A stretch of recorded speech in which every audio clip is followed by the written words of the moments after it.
dhënë kushtrimin ta filin i kemi të ndruar motrat. Motra ta filit të gruaja ime, ndërsa motra ime është gruaja ta filit.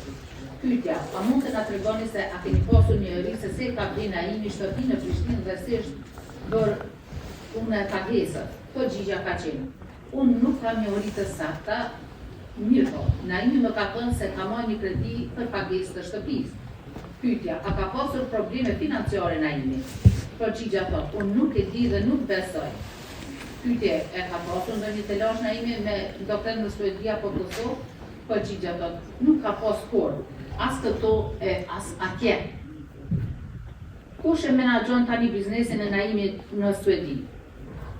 Përgjigja thotë, unë pasi kemi orë pas varrimit, do të thotë sot me to 6/12/2023, kom kuptu se Naimi ka shit biznesin në Suedi dhe nuk i di detajet e tjera.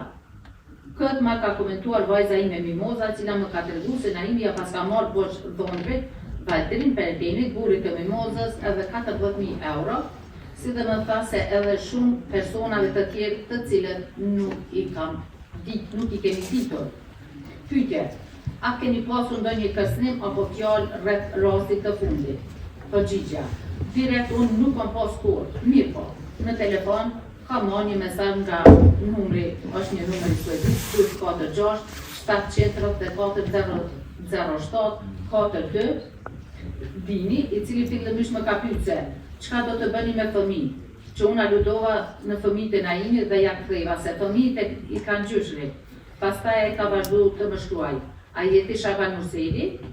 Apo më përgjigjesh në pyetjen tënde? Pastaj unë kam provuar të thirrim mirë, po nuk më është përgjigjur dhe më ka shkruar. Mos më thërë se jam në shkollë. Pastaj ka shkruar, unë jam katves, a ki me orë në Suedi me fëmijë. Të regoni po ose jo. Pastaj më kam bllokuar këtë numër dhe dua të cek se kjo bisedë është zhvilluar në gjuhën suedeze.